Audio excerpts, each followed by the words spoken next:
Урд хожид гарч байгаагүй онц ноцтой гэмт хэрэг. Хизээч ар гэрийнхэнд нь тийм ээ. Охиных нь гавлын ясыг төмбөшний тавир дээр тавьсан байна гэж санаанд буухгүй шүү дээ. 30 гаруухан настай үзэсгэлэнтэй маш царайлаг юм бүсгүй байсан. Уучлаарай гэдэг үгийг гэмт хэрэг гарсан цаг мөчөөс өнөөдөр хүртэл хүсүүлж байна.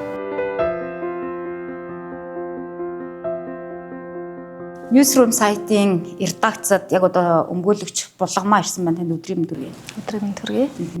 Тэгэхээр 2024 оны 1 сард нэг ноцтой хэрэг гарсан. Тухайн үедээ олон нийтийг одоо цочрдуулж исэн юм хэрэг. Ер нь за үзэгчдээ эргэн сануулбал хамтран амьдрагчийн хөнөөж цогцыг ноходдон хайж өгсөн хэргийг цагдаагийн байгууллага шүүгэн шинжилгээний ерөнхий газар хар тамхитай тэмцэх газраас хамтран нууцын зэрэгэлд оруулан шалгаж байна.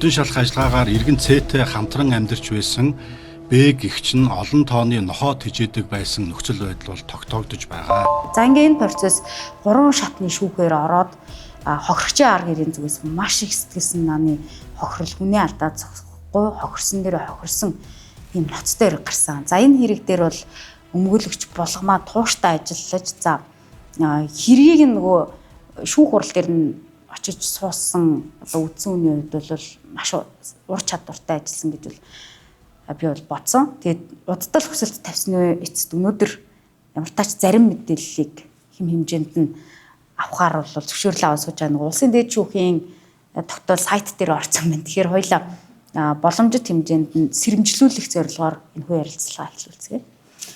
Ер нь энэ бол өмнө нь таавал ноцтой эргүүд дээр ажиллаж байсан. Гэхдээ арайчиг бас ийм хар тамхины хэрэгтэй, хүн амны хэрэгтэй, хүн амны хэрэг бүрийн ноцтой хэмжээний хэрэг бол цөөхөн байсан баха. Энэ ер нь энэ хэргийн процесс үргэлжлэх хугацаанд ер нь танд ч тэр хохирогчийн арга эртч тэр маш хэцүү цаг хугацаа өнгөрсөн баг. Ер нь энэ талаар эхлээд тойлоо тавчхан мэдээлэл. Урд хожид гарч байгаагүй онц ноцтой гэмт хэрэг.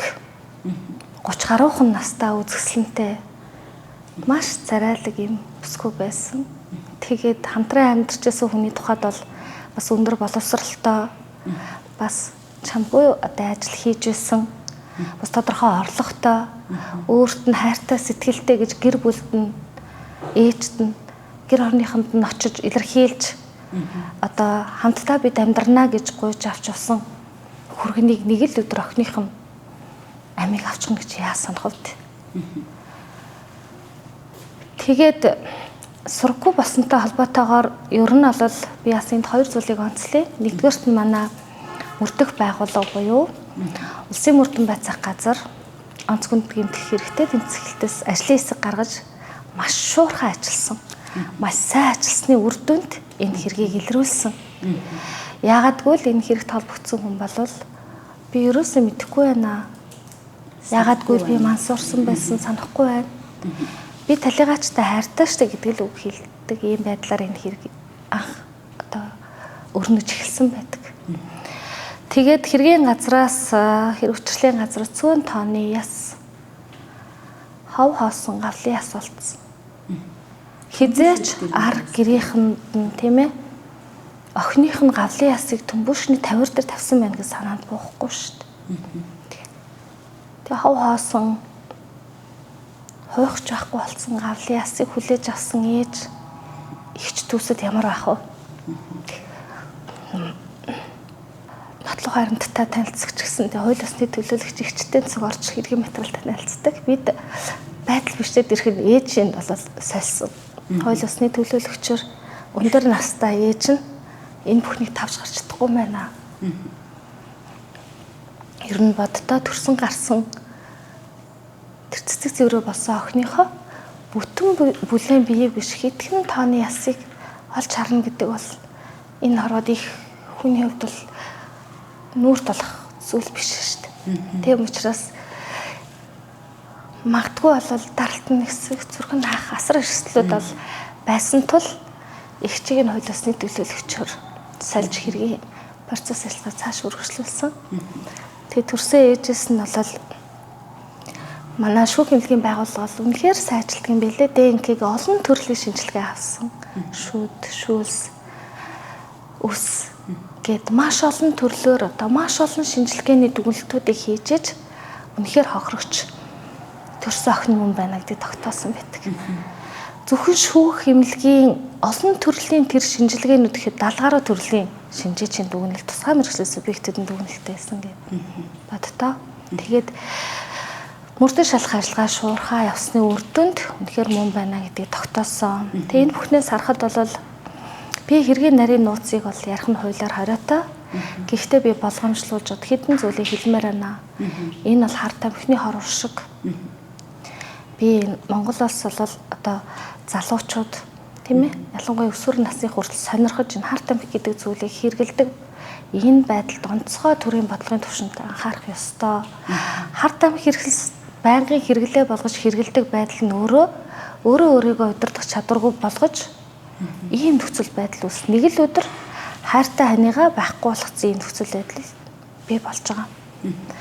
За хоёр дахь одоо гол зүйл гэхээр гэр бүлийн хүчирхийлэл далд хэлбэрээр урт хугацаанд үлдэгдэж байсныг анхан болон давзаалгчдын шүүхээс гадна улсын дээд шүүх тогтоосон Ирчүүдийн үндслэлтэй байна гэдгийг нь өөрөөр хэлбэл ээж нь нар гэрийнх нь нэгчдөөс нь гэр бүлийнх нь хүмүүс араас нь ярихаар вакуум сургалтын суух гэж нууц холбогдохгүй шүү, ярих боломжгүй байна.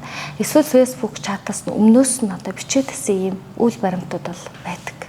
Тэгэхээр эндээс би юу хэлэх гэж байгаа юм гэхээр ер нь бол одоо гэр бүлийн хүчирхийлэлд өртөөд хин нэгний дарам шахалтанд те хин нэгний үйл хөдлөлийг дагаж тэдний хараа хяналт үг хэлээр яваад байгаа хүмүүсийн тухайд арга гэртээ гэр бүлийн хүчирхийлэлд өртөөд байна, хань ижлийнхаа дарамтанд байна гэдгийг илэрхийлдэхгүй бүсгүйчүүд олон байдаг. Аль болох нуудаг. Ягаад гэвэл энэ миний сонгосон хайр, миний сонгосон амьдрал гэж тий цодордог байх гэж. Нөгөө төгөөр засарч байх. Хоёрдугаарт нь ээжигээ гэр бүлийнхнийгаа санаагийн цаваагаад яах юм? Би бол хайртай юм чинь ханыхаа хайрынхаа одоо энэ янз бүрийн харилцаа хандлагыг уучлана. Гэрийнхэнтэй хэлжүүл тэд маань хизээч уучлахгүй гэдэг байдлаар зовлонгоо нууж явдаг, бэрхшээлээ нууж явдаг олон бүсгүйчүүд байдаг. Тэдний л нэг байсан охирогч. Тэгээд өмнөөс нь бол одоо ингээд ярих нээжээ эргээд яриа да. Одоохондоо завгүй байна, нохоогоо хооллох гэж ийм ажилтай, тийм ажилтай гэж ийм байдлаар ханддаг байсан байдаг. Тэгэхээр гэр бүлийн хүчирхийлэл үлдэж бие махбодд нь алдчихсан холбогдох нотлох харамтуудаар бүгдээрээ тогтоогдсон байдаг. Түүнээс гадна маш олон гэрчүүдийн мэдүүлгүүдээр тогтоогдсон байдаг. Тийм учраас энэ гэр бүлийн хүчирхийллийн асуудал хүний эрх хэрэгжүүлээнд халдаад байгаа энэ асуудалд бол үнэхээр анхаарах шаардлагатай.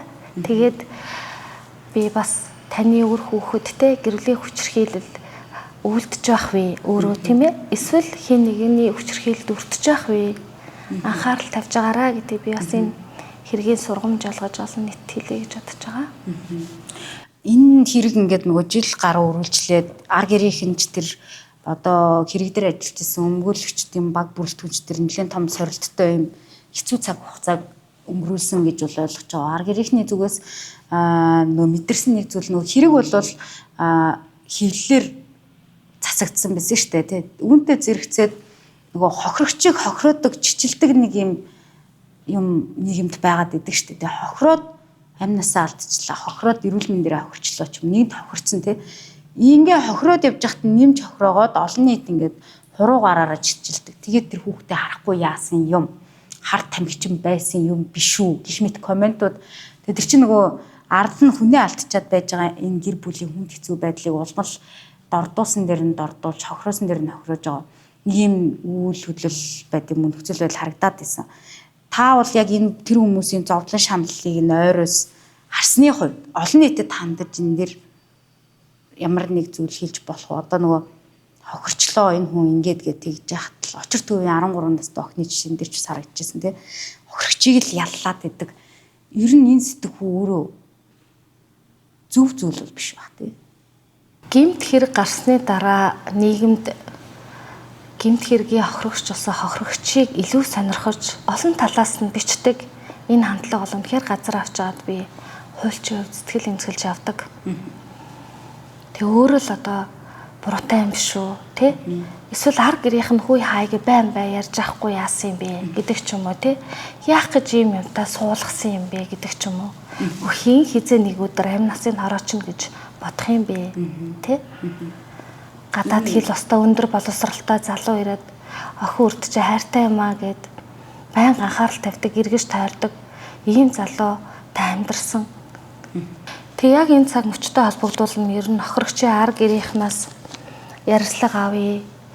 Эсвэл одоо энэ талаар яриач. Охирогч ямар охин байсан тухай зургийг нь өгөөч. Айгүй үзэсгэлэнтэй гоё охин байсан гэсэн. Гэх мэтлэн одоо хандсан субъектууд маш олон байдаг. Энэ хэрэг дээр ажиллаж байгаа өмгөөлөгчийн надын хувьд ч гэсэн ярилцлага өгөөч та гэж хандсан маш олон хүмүүс байдаг. Тэгээд бидэнд энэ бүхэн эсрэгээрээ үнэхээр хүнд байсан. Би бол мэдээж хэрэгний шийдвэрлэх ажиллагаа дуустал би ярилцлага өгөх боломжгүй юм аа хуулаараа гэд эвтэйхэн ойлгуулаа хэлчихэд бас учиртай байгаа. Ар гэрийнхний хувьд анхаарал тавьж байгаа юм шиг царайлаад байн ингээд хин нэгэ холбогдох нь бол асар хүнд байсан шүү. Дээрээс нь ер нь бол бас бидний хувьд бол бас хуульчаас ажиллахаас гадна бас сэтгэл зүйчийн ажил давхар хийгээд байгаа юм шиг байдаг. Тэгээд битгий комент уншаараа, битгий мэдээлэл хараараа гих боловч л өөрийн үр хөвгт штэ тий. Өөр нь одоо чангаагаад би өөрийнхөө олоо харчлаа тийм комментээ ингэж бичсэн байна гэд. Тэг маш их сэтгэл зүйн хувьд ар гэр бүл ах トゥ төрөлдүүлсэн хүн дээр туссан нэг зүйл байна. Тэр нэг подкаст нэвтрүүлэг. Бүр болоогүй үйл явдлыг болсон мэтэр хэргийн өнгийг ярьсан явдал бол асар хүнд туссан. Тэгээд тэр талаар бол улсын мөрдөн байцаах газар бас ар гэрийнх нь хүсэлт гаргасан. Тэгээ би энэ ташрамд хэлэхэд яг хөө ер нь гэмт хэрэгээс нөхцөл байдалтай холбогдуулан урьдчилан сэргийлэх ч юм уу тийм ээ. Ямар нэгэн соён гэгэрүүлэх үүднээс болгоомжлуулах үүднээс гэмт хэрэгээ одоо бол нөхцөл байдлын талаар олон нийт мэдээлэл хүргэж болно. Тэнд цаана байгаа ар гэрийнхнийг хайрлаач. Хүний эрхийн мэдрэмжтэй байгаач. Хэргийн үйл баримтанд байхгүй зүйлийг битгий яриач. Яг л тийм үйл явдал болсон мэтэр одоо ярьж байгаа нь тэрийг сонсож байгаа сонсогчд, залуучууд, хүүхдүүдийн хувьд яана яг л үний юм байна гэсэн бодол төрдөг. Мэдээж яг подкаст гэж хүргэж байгаа сайн талтай. Гэхдээ дараагийн нэвтрүүлгүүд дээр би анхаараасаа гэдгийг бүр онцлон дурдж хэлмээр байна. Шүүх шинжилгээний тухай хууль хэрэгжиж эхлээд удааг байна. Харцангуй нөгөө яг энэ гэмт хэргийн ертөнцид юм уу те шин хэрэгжилж хэлж байгаа хууль. Гэтэ энэ нөгөө маш олон хохирсон хүмүүст бол энэ маш чухал хууль байгаа гэдэг. Сэтгэл зүйн хохирол. Гэтэ хуулийн нуушаар тэмдээ нөгөө хохирогч нас барсан бол ар гэрийнхэнд нь одоо хамгийн дээд 80 сая төгрөг өгөх юм байна гэж хуулийн төслийн уншаад харж ирсэн. Тэгэхээр сая яг энэ хэрэг дээр бол тухайлбал энэ хууль хэрэглэгдсэн баха. Хохирогчийн ар гэр сэтгэл зүйн хохирол барагдуулах энэ процессын хууль юу нь яаж ашиглагдсан бэ? Анхаарах зүйлс. Шүүх эмнэлгийн тухай хуулийн 40-р зүйлд энэ гэмт хэргийн улмаас хохирогчоосоо хохирогчийн сэтгцэд учирсан одоо гим хоршгийг 5 зэрэглэлээр тогтоож өгдөг болсон энэ одоо зохицуулт бол манай эрүүгийн эрх зүйн салбарт бол маш одоо дэвшилттэй зүйл болсон. Гэхдээ бодит амьдрал дээр хэрэгжилт харилцан адилгүй буюу хангалттай түвшний биш байдаг зарим тохиолдолд. За энэ гэмт хэргийн тухайд бол нэгэнт бол амь хохирогч насарсан хүний амьнаас хүний амьдралыг мөнгөөр үнэлэхийн арга байхгүй тийм ээ. Гэхдээ тодорхой хэмжээгээр одоос тогтоохон зүйтэй гэж хуульчилж өгсөн сайшаалтай хэдий ч яг одоо улсын дээдчүүхээс эцэлсэн шийдвэрлэхдээ анхан болон давзалчдын шүүхээс сэтгцэж учирсан гим хорыг тогтоосон атал улсын дээдчүүхтэр энийг иргэний журмаар нэхэмжлэх эрх нь нээлттэй гэдэг байдлаар буюу хууль ёсны хохирогчийн төлөөлөгч нь сэтгцэд учирсан гим хорын зэрэглэл заавал тогтоох ёстой гэдэг байдлаар шийдсэн нь ар гэрийнхэн бол гомдолтой байдаг. Гомдолтой байгаа. Ер нь бол одоо сэтгцэд учирсан гим хорын асуудлыг 5 зэрэглэлээр шүүх эмнэлгийн одоо мэргэжлийн тусгай мэргэжлийн субъектууд бол шийдэж байгаа. Цаашдаа боловсронгуй болох олон асуудал байгаа юм. Жишээлбэл гэмт хэргийн хохирогчулсан хүүхдийг сэтгцэд учирсан гим хорыг тогтоолохоор сэтгцийн эмч нартай уулзалтанд оруулахдаа өмгөөлөгчийн ч оруулдаггүй, хууль ёсны төлөөлөгчийн ч оруулдаггүй. Ингэж болохгүй. Хүүхэд гэдэг бол эрх зүйн бүрэн чадамжгүй Тэмээ хэлж ярьж байгаа зүйлийнх нь хажууд бол заавал хин нэгэн буюу эргэцэн бүрэн чадамжтай субъект байх ёстой.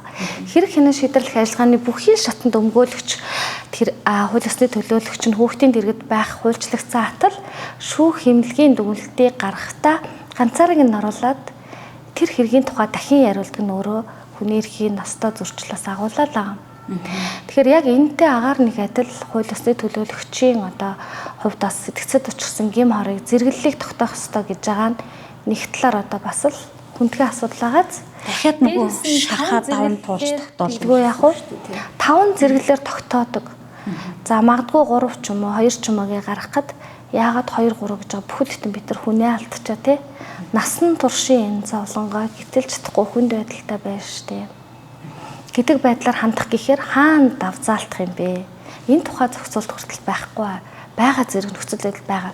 Тэгэхээр ер нь эрүүгийн хэрэгүүд дээр шүүхтэр зарим тохиолдолд бол мөрдөгчийн тогтоолоор шүүх хэмнэлт хандаад сэтгцэд учирсан гим хорыг тогтоолгож байна. Гэхдээ Монгол улсад гарч байгаа яг хууль засан тэр эрүүгийн хэрэгүүдийн хохирогч болгон сэтгцэд учирсан гим хорыг тогтоолох гэхээр асар очор дараалттай байдаг.